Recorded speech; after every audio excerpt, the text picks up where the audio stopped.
esse exercício aqui é um exercício bem simples, mas assim, que envolve o conceito, né? Com o conceito você resolve um exercício desse.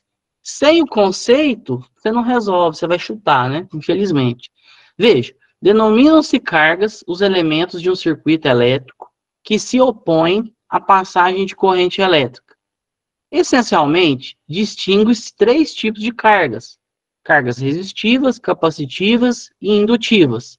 As cargas resistivas dissipam energia, enquanto as puramente capacitivas ou puramente indutivas são consideradas armazenadoras de energia. Bom, isso é conceitual, né?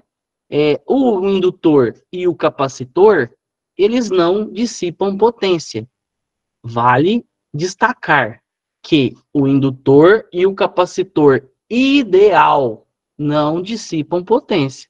Um capacitor e um indutor real dissipam potência. Por que que o capacitor e o indutor real dissipam potência? Porque ele tem resistência parasita, né? Um indutor, ele tem a resistência do fio, de acordo com a segunda lei de Ohm. Comprimento, a bitola e a resistividade. Então, você tem uma resistência parasita. Então, essa resistência, ela costuma ser baixa. Mas, essa resistência vai produzir efeito Joule, dissipação de calor, jogar energia fora. Uma parte da energia vai ser jogada fora. Capacitor, da mesma forma, né? A gente tem lá a resistência das placas, né? A resistência de corpo do capacitor. Então, o capacitor ideal, ele não tem essas coisas. É interessante, por quê? Porque a partir do momento que você começa a analisar em mais detalhes um componente, se você for pegar esse componente e colocar ele em um circuito em que determinadas características possam se aflorar ou possam ser significativas, você vai perceber que qualquer componente, gente, ele vai ter, né, características não desejáveis. E essas características a gente chama de parâmetros parasitas. Então, dá um exemplo. Um capacitor, ele não é só um capacitor. Ele tem a capacitância como parâmetro mais expressivo. É a característica predominante, ele é um capacitor. Só que não quer dizer que ele não tenha resistência. E não quer dizer que ele não tenha indutância. Então, na verdade, um capacitor, ele é um indutor e um resistor. Mas como assim? Por exemplo, um capacitor eletrolítico de alumínio, esses capacitorzinhos aí, comuns aí, né? Mais comuns com capacitância maior, né? Esse dia tá aqui, capacitor eletrolítico. Esse capacitorzinho aqui, ó, que é os capacitores mais comuns. Esse aqui é o SMD, esse aqui é o PTH, montagem sobre furos. Esse capacitor aqui, ele tem uma indutância relativamente alta para alta frequência. Então, em baixa frequência, a indutância é baixíssima. E a resistência série, que é chamado de ESR, E de escola, S de sapo, R de rato, ESR. O ESR desse capacitor, ele é alto, o que é indesejado. Então, esse capacitor, para determinadas aplicações, ele é muito ruim. Ele não serve. Por isso que na hora de especificar um capacitor, você vai ter uma série de capacitores. Você tem capacitor eletrolítico, eletroquímico, despolarizado, despolarizado de poliéster, despolarizado de cerâmico, você tem polarizado de tântalo, polarizado de alumínio. Enfim, você tem capacitores com características diferentes para determinadas situações. Então, se eu pegar um capacitor desse, eletrolítico de alumínio, e colocar ele num circuito de alta frequência, ele pode destacar a sua característica indutiva. E essa indutância vai influenciar no circuito. Agora, o que vai fazer no circuito? Aí eu não sei. Aí depende do circuito. Mas ele tem uma característica indutiva. Mas por que ele tem uma característica indutiva? Porque se você abrir um capacitor desse aqui, ó, arrancar essa tampinha aqui, você vai ver que ele é igual um rocambole. É uma fita enrolada. E aí eles encaixam dentro desse tubinho para aumentar a área do capacitor para que ele tenha maior capacitância. A área é proporcional à capacitância. Então, fatores construtivos desse capacitor vão influenciar na capacitância. Então, isso, estou dando um exemplo do capacitor, mas serve para qualquer componente.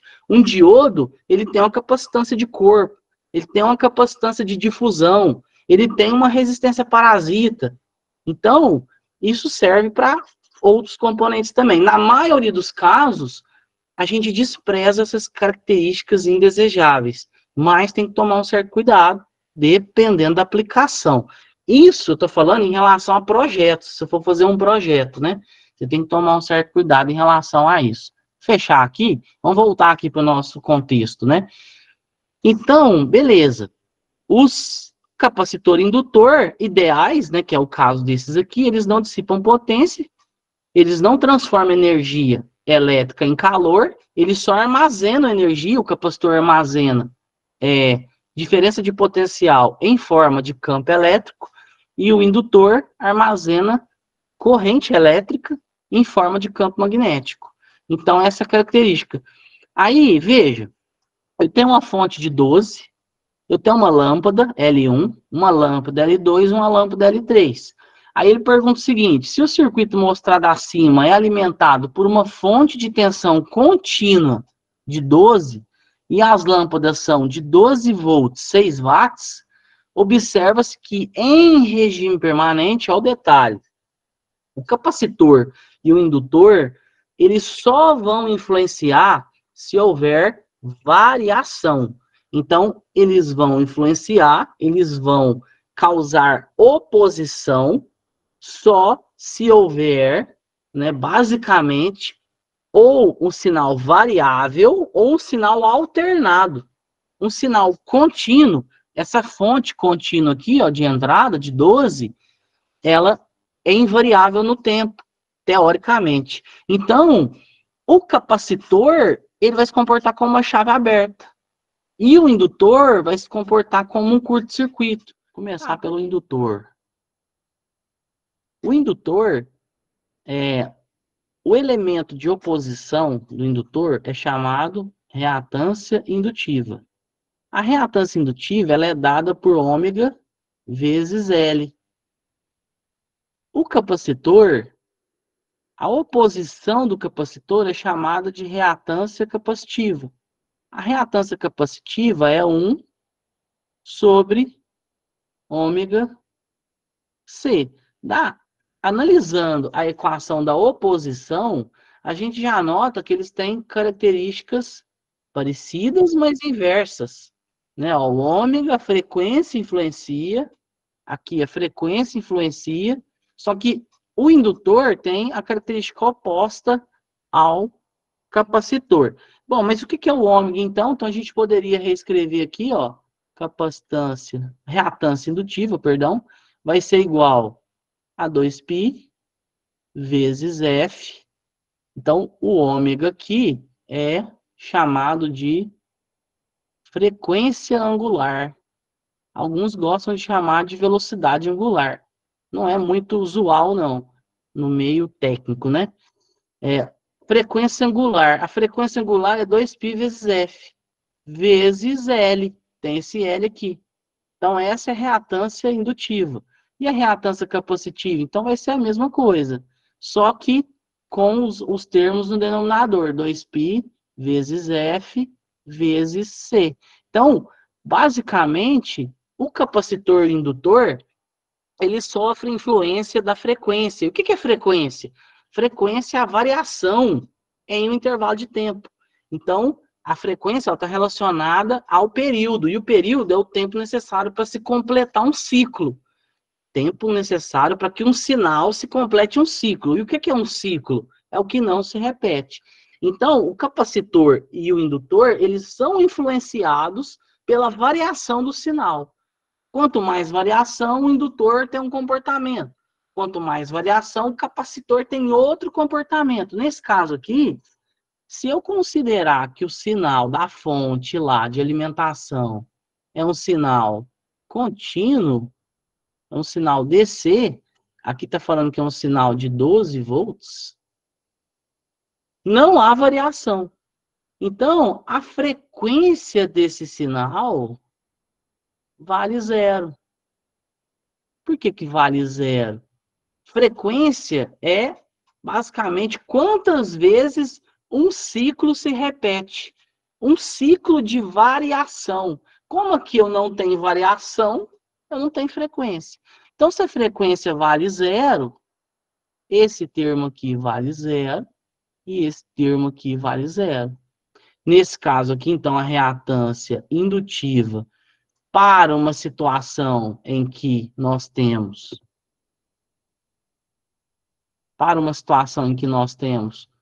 um sinal sem variação, né? Zero vezes qualquer coisa, zero ohms. Lembrando que a reatância, a unidade da reatância é ohms, né? A oposição, nos dois casos, né? Tanto na impedância, na reatância capacitiva e indutiva.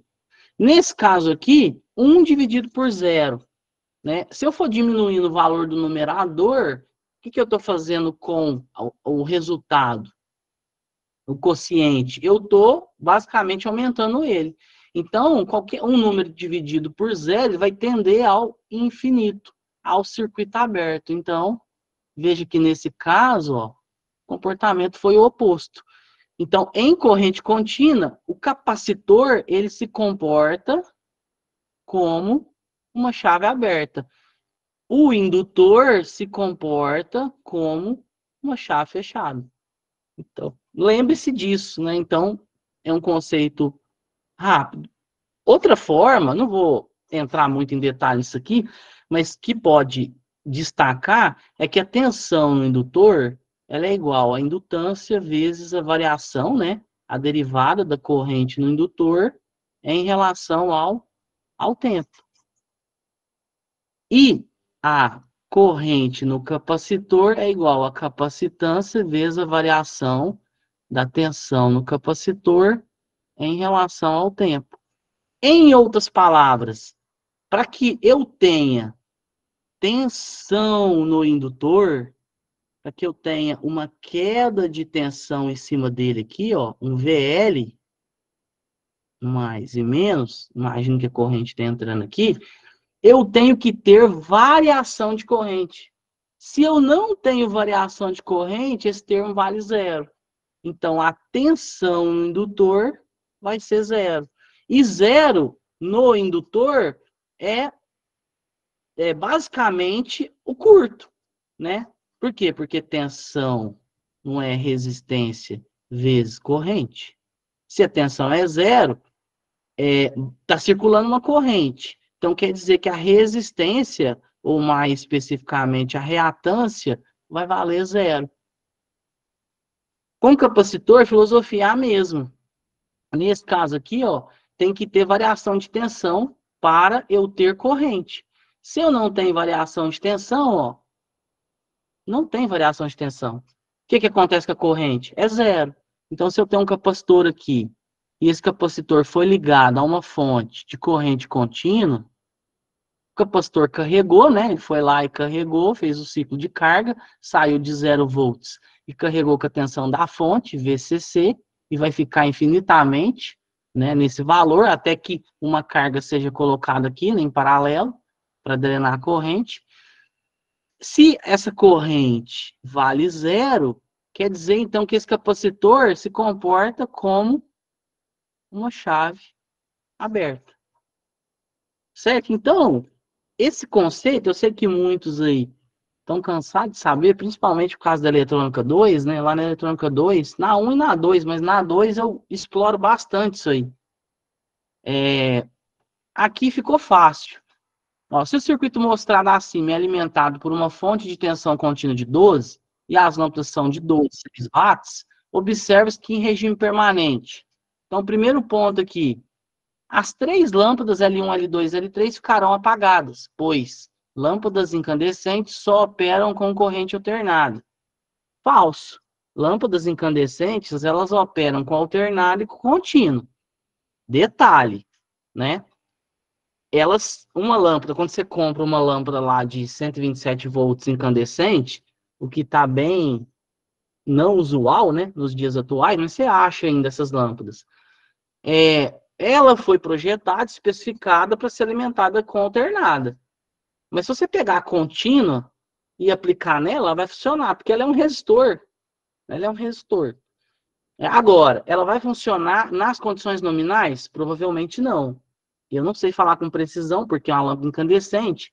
Ela tem um bulbo de tungstênio e pode ser que aquilo ali gere alguma indutância. E essa indutância gere reatância indutiva que, de alguma forma, contribua para limitar a corrente. E às vezes, você jogando corrente contínua, você vai produzir uma corrente maior. Mas, em linhas gerais, essa afirmação não procede. Né? Primeiro, que as 3 lâmpadas não ficarão apagadas. Depois, letra B, somente L2 e L3 ficarão acesas, pois a corrente que passa em L2 é a soma das correntes L3 em L3 e no indutor. Então, 12 volts. Aqui, ó, se o capacitor é uma chave aberta, L1 não vai ligar. Se o indutor é um curto, olha, eu tenho um curto em paralelo com o L3. Você acha que a corrente ela vai querer circular no indutor ou circular na lâmpada? Ou circular nos dois? Na verdade, por mais que o indutor, na prática, tenha uma resistência parasita, a corrente vai toda para o indutor, porque o indutor é um curto. Você está jampeando, você está bypassando, né? Você fez um bypass na lâmpada. Então, na verdade, só o L2 vai acender. L1 não vai acender porque eu abri o ramo, e L3 não vai acender porque eu curto-circuitei o ramo.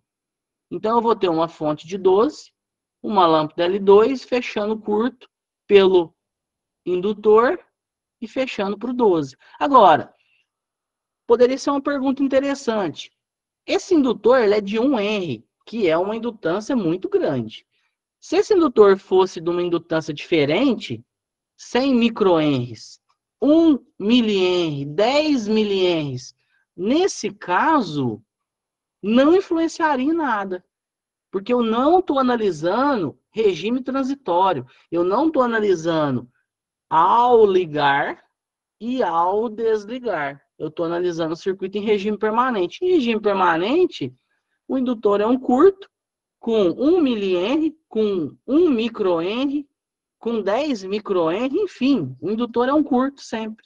E o capacitor, independente da capacitância, ele vai ser uma chave aberta. Agora, se eu estivesse analisando transitório, que aí envolve o ciclo de carga do indutor e o ciclo de carga do capacitor, aí tudo bem, né? Aí beleza.